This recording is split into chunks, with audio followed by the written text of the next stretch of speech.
अस्सलामुअलैकुम। अबरार रशीद आपकी खिदमत में एक मरतबा फिर हाजिर है और आपसे दरख्वास्त है कि अगर अभी तक आपने इस चैनल को सब्सक्राइब नहीं किया तो इसे सब्सक्राइब कर लें। जो बेल आइकन या घंटी का बटन है, ताज़ा तरीन वीडियो के नोटिफिकेशन के लिए उसे ज़रूर प्रेस कर दीजिएगा। आपका बहुत बहुत शुक्रिया। मैंने गुज़श्ता रोज़ आपकी खिदमत में अर्ज़ किया था कि कुछ मसरूफियात ऐसी हैं और कुछ वैसे भी मोनाटनी सी हो जाती है, इंसान यकसानियत से उसका दिल भर जाता है। फिर भी कोशिश कर रहा हूँ कि अपनी वीडियोस जो हैं वो आप वीडियो के ज़रिए आपके साथ अपना राब्ता बहाल रखूँ। बहुत से लोगों ने एमनेस्टी के हवाले से पूछा है कि क्या रमज़ान के महीने में एमनेस्टी आ सकती है। तो भाइयों, इस हवाले से तो मेरे पास कोई ख़बर नहीं है। काश मेरे पास वो ख़बर होती तो मैं खुशखबरी के तौर पर आपके साथ ज़रूर शेयर करता। अलबत्ता रमज़ान के महीने में आपको मालूम है कि अक्सर ईद के मौके पर अक्सर कैदियों, छोटे मोटे जराइम में मुलव्वस लोगों की सज़ाओं में या तो कमी कर दी जाती है या फिर उनको रिहा कर दिया जाता है। यहाँ तक कि अगर छोटे मोटे जुर्माने हों 2-4-5 हज़ार दरम तक, तो वो भी सरकार अदा कर देती है। लेकिन आज मैंने अपनी वीडियो का मौजू चुना है जुर्म व सज़ा। जहाँ पर कोई भी मुल्क हो जहाँ पर इंसान है वहाँ जुर्म है, और जहाँ जुर्म है वहाँ इंसाफ या सज़ा भी है। ये मुआशरा इसी तरह कायम है।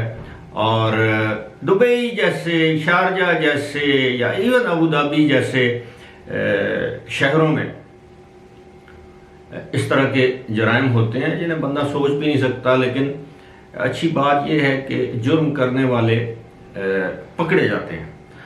अब दो मैं वाक़यात का जिक्र करूंगा, फिर उसके बाद मैं आपको बताऊंगा कि वहाँ से डिपोर्ट होकर आने वालों के लिए एक अच्छी खबर है। यानी जिन लोगों को ड्रग ऑफेंडर्स, जो मनशियात इस्तेमाल करने वाले, फ़रोख्त करने वाले नहीं, अगर उनको वहाँ पे कैद जुर्माने की सज़ा के बाद डिपोर्ट कर दिया गया है तो वो अब वापस जा सकते हैं। उसके लिए वो अपील कर सकते हैं। इस हवाले से मैं आपको तफसील से बताने की कोशिश करूँगा। लेकिन सबसे पहले तो यह है कि शारजा पुलिस ने एक ऐसे 12 रुकनी गैंग को गिरफ्तार किया है। और कोशिश करूंगा कि उसकी तस्वीर स्क्रीन पर दिखा सकूं। शायद आपको अब तस्वीर नज़र आ रही होगी।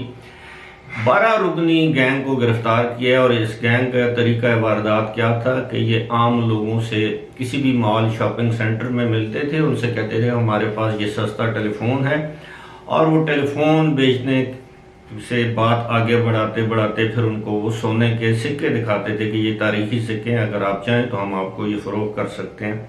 तो ये ऐसे जुर्म में मुलव्वस थे। इन अदर वर्ड्स, फेक, जाली, जैसे ज्वेलरी कहते हैं, मसनूई जेवरात सोने के। बहरहाल बकरे की क्या कहते हैं, माँ कब तक खैर उड़ाएगी, ये खैर मनाएगी। ये लोग पकड़े गए।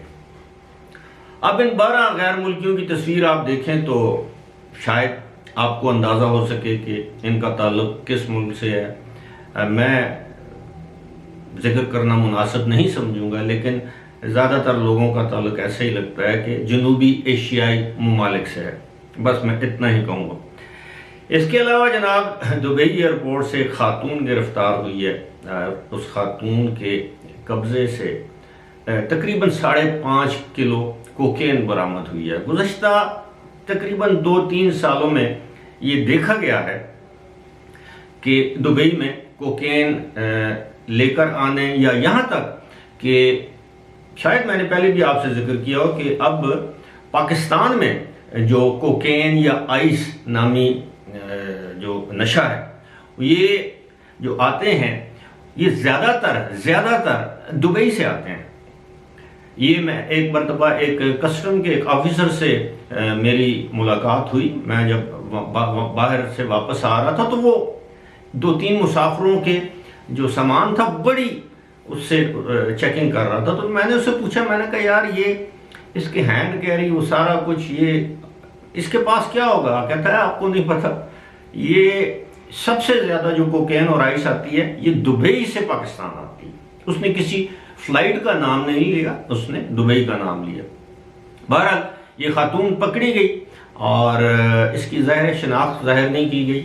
इसने अपने बैग में मनशियात छुपा रखी थी, इसके अलावा वो शैम्पू और मॉइस्चराइज़र की बॉटल में इसने मनशियात छुपा रखी थी, लेकिन आखिरकार ये भी पकड़ी गई।